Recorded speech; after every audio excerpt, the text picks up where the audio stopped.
We gaan een interview doen met de bekende beursstrateeg, commodity guru, Jim Rogers. We're in a historic period. We don't particularly like being in a historic period, but we are.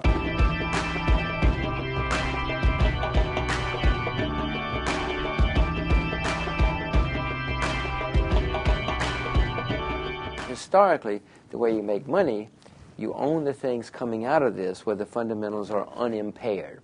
The fundamentals for the Bank of America are impaired. The fundamentals for General Motors are impaired. But this is all making commodities better because the supply of commodities coming out of this will be even lower. Farmers cannot even get loans now. Nobody's going to open any zinc mines because nobody can get any loans. So the secular supply of commodities is going to be lower coming out of this. The business cycle demand now is slowing down, but that's a temporary thing. Coming out of this, commodities will be the best place to be. Gold could go down. Gold could go down to 500. This is not a prediction by any stretch. If it does, I hope I buy more. You know, the IMF has to sell a lot of gold now because the IMF is trying to bail out the world. Nobody wants to give the IMF any more money. I hope nobody gives them money. The only way they're going to get more money is to sell their gold, which they've been trying to do for years. They may have to. That may drive gold down. But boy, if that happens, that will be a screaming. Just if you're still solvent, if that happens, buy all you can, because that will be the absolute bottom. And boy, will gold take off then. The old high for gold, adjusted for inflation, should be over $2,000 per ounce. Gold will go back to $2,000 per ounce during the course of the bull market. The bull market has another 10 or 15 years to go, so I don't know when it's going to get there. I am a horrible short-term trader. I have no idea where gold is going to be next month or next year, but I know if it goes down, I'm going to buy more. If it goes up, I'll probably buy more. Well, the dollar is strong because there's everybody's short the dollar. Everybody's short the dollar. People have borrowed hundreds of billions of dollars over the past several years because everybody's been bearish. And we're in a period of forced liquidation. Everybody has to liquidate all of their positions, whatever they are. If you're getting redemptions and you're short the dollar, you've got to cover the dollar. It doesn't matter whether the dollar's a horrible, horrible currency, a terribly flawed currency. You've got to cover.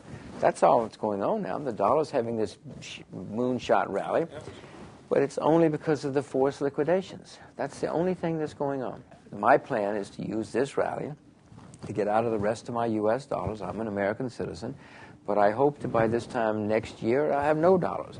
No, this I've seen coming, and I didn't know it was going to be as dramatic as it is, but it's wonderful because then I can get out of the rest of my dollars. The price of cotton is down. It has nothing to do with the fundamentals of cotton.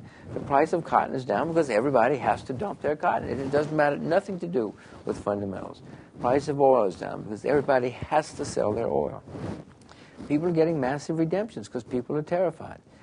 But if we're smart enough, and I'm not very good at market timing, but I hope I step in and buy more of all of this stuff and sell the dollar.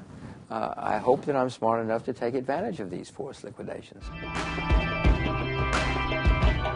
Between Dr. Bernanke and Dr. Greenspan, they're going to lay the groundwork for the ending of the Federal Reserve, which is good as far as I'm concerned. In fact, we'd be better off without the Federal Reserve. America's had 3 central banks in its history. The first 2 failed.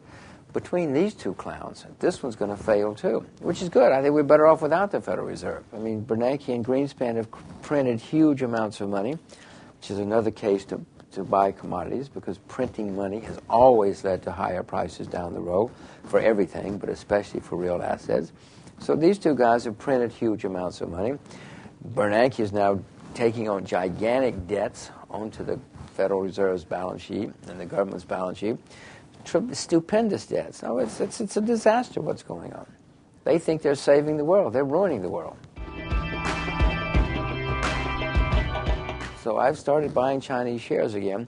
If we're going to have a rally, then China will probably rally as much as anybody else and perhaps more. So that's where I've been putting my money. Commodities, China. The yen. One other thing I've been doing is shorting U.S. government bonds. I am selling short the United States long bond, the 30-year bond. T-bonds.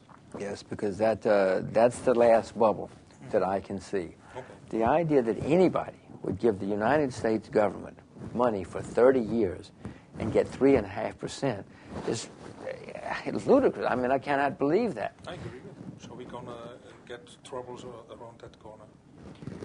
Well, the old high on the yield for the U.S. government bond was 15.5% in 1981.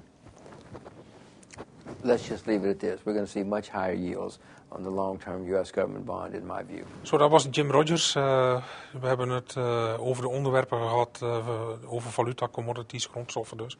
De markt, de Fed, overal over gehad. En hij heeft toch duidelijk zijn mening gegeven. En ik denk dat die mening toch vrij overeenkomt met de mening die wij hebben.